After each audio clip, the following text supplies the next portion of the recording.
Hey, we're in part three of exiting your business. I want to give you an easy place to start to get your business in a place where you could actually make it attractive to a prospective buyer. Listen to what I've got to say. You're going to want to get this thing started. This is the Franchise Pitfalls and Profit Show. Each week, we bring you the challenges and triumphs of being in the franchise development and consulting business. The things you need to make money faster. And now your host, one of the most successful franchise developers in North America, Don Shin. Yeah, I'm a franchise expert and we spend a lot of time in the franchising space, but franchises are small businesses. And so I thought it really important to start to talk about exiting a business. And you might start to say, well, Don, you help people into business. What are you talking about exiting your business? But it's something you should really consider as you are starting the business. Stephen Covey said, begin with the end in mind. You want to know, where is this business going to go for you, and at least in the early stages have a little bit of an idea of where you may want to go at the end of running the business. We have a client that we're working with right now who indeed he's at that stage. He's there. I have another 8 to 10 years that I want to work, and I want to build up an asset, and I know I want to sell it, and I know by the time I'm 60, I want to be doing A or B, or he's already doing a lot of lifestyle things. So this is really he's wise in thinking about how to get out of the business, what to do with the business to build it up as an asset, and so forth. So that's why I thought it really important. And the other thing I want to keep re-emphasizing, I said it in the introduction, episode one. So many people get their shorts in a bunch about leaving their business. So many people get worried. They don't know how to do it, or they have to have this elaborate plan. I'm not saying don't plan. I'm not saying don't think about it. But what I'm saying is there are going to be some really important things for you to be doing now, whether you want to sell the business, 1 to 2 years from now, or whether you want to sell it 10 years from now. And so I want to be going through those things to help be sure you don't make mistakes along the way, such that when you get to the stage that you want to sell it, all of a sudden you can't, or it's a fire sale or whatever. I want to be going through those things, and that's what this series is all about. So a carryover, today we're going to be talking about a step that you can do, a carryover from episode two, and something you can certainly work on yourself, or you can work on with that business coach that hopefully you've already hired. The thing is, you need to systematize your business. Now, if you're in a franchise, woohoo, you have already got it systematized. So I would remind you to follow the system that you bought. From time to time, I'll see someone in franchising and oh my gosh, like they're all over the place, or they're skipping steps, or they're changing something. And I'm there like, why did you ever buy a franchise if you're just going to go in there and change it? Or why did you ever buy a franchise if you're not going to follow the proven successful model? So, but hey, you've got a leg up if you are in franchising. If you have bought a franchise and you're operating and you own it, you've got a leg up because your business has already got systems in place for you to run. If you're not a franchise owner, you have your own business. Yes, this is boring. This is tedious, but it's a critical piece to you getting yourself out of the day to day, out of everything that goes on in a business. Let me tell you a little bit about a story. I remember years ago, I was coaching a business, printing business. Actually, it was a franchise, interestingly enough. And interestingly enough, when I asked him, this was back in the day before a lot of electronic stuff and before Zoom. I was coaching him face to face, and I said, hey, can I take a look at your operations manuals, because they were physical back in those days. And you know what? They still had the cellophane on them as they were wrapped and shipped to them when he opened. I was like shocked. Oh my gosh.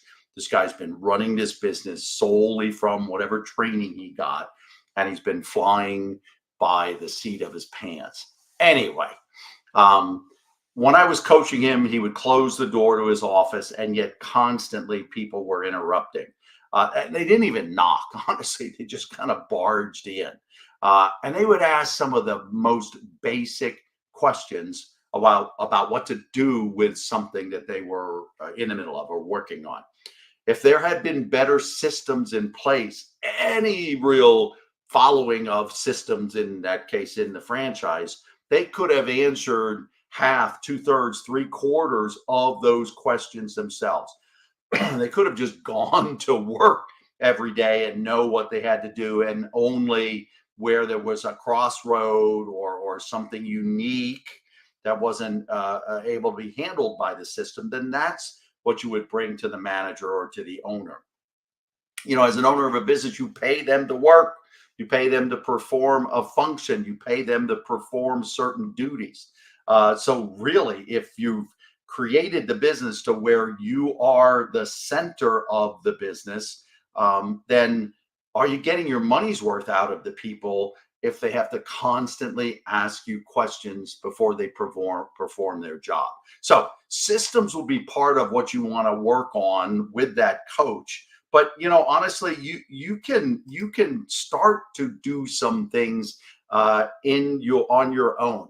Systems is not the first place I would go. The first place I would go with your coach, or again, if you're starting to try to put some things in place yourself, you want to go to the revenues and the profitability. You want to get your business healthy again. If you're in that 1 to 2 years, you've kind of let it slide, you've sort of tried to do some lifestyle things and you paid the price and your business has paid the price, then you need to focus on getting it back up to a healthy condition. But along the way, you can start to work on systematizing your business. You can start to get your team up to a place where they can run the business without you. In fact, this is one of the key ways for you to actually start to get your lifestyle back and without the deterioration of your business. Because if there are systems in place and people can do the things that happen over and over and over again in the business, these are the basics that you can, once the systems are in place and people are trained, you can confidently know the business is operating without you always being there. Got to be sure your team's capable of handling these things. But once you've got systems in place and you've got people trained, this is where you can actually start to get a little bit more lifestyle back that you've been wanting and trying to do without the deterioration or the decline of the business. Now, lastly on this, first of all, you should begin with the things that happen over and over and over in the business. That's the first place to begin.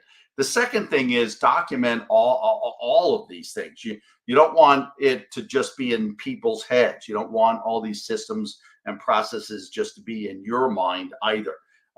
Someday when you want to retire properly and you want to sell your business, this operations or this procedure manual will be the first thing you show a prospective buyer, because it is proving to the buyer that it can run without the owner there. It can run with people or maybe a manager in place, but this operations manual or procedures manual will be critical to the sale of your business. You want to show that the business indeed operates and it doesn't all operate because of you, the founder and the owner. Now, how do you get this thing started? Again, I said it can be boring, it can be tedious. It's probably akin to getting a root canal. So I'm going to give you an easy way to start this. And again, you can start this before you get a coach. It's something you can do on your own. You and your team can do on their own. And this is start to write things down, start to document everything you do while you're doing it. Take a few minutes at the end of a transaction or something, a project or something that somebody's been doing, take a few minutes at the end and simply start typing it up and saving it in a central operations or procedure manual place. It's much easier to start it this way than to tell people you need to document all the things you're doing, and them trying to come up with time to sit down and think about it, and they'll miss things if they do it that way. But if they do it right after they've performed that duty, that function, that job, if they do it right after that, it'll be fresh. They'll get the majority of the key points documented, and that's all you want right now. You're going to go back, you're going to tweak it, you're going to go, oh, I did it, I added a couple of things this time, I need to go back and redo that procedure or that place in the manual, and that's okay. You just want to get something started. And again, the easiest way is just to task your people with doing it right after they performed a function. So systematize your business. It makes it much more valuable. It's going to make it much easier to sell in the long run. And it's something that you and your team can get started on your own. And it's pretty painless.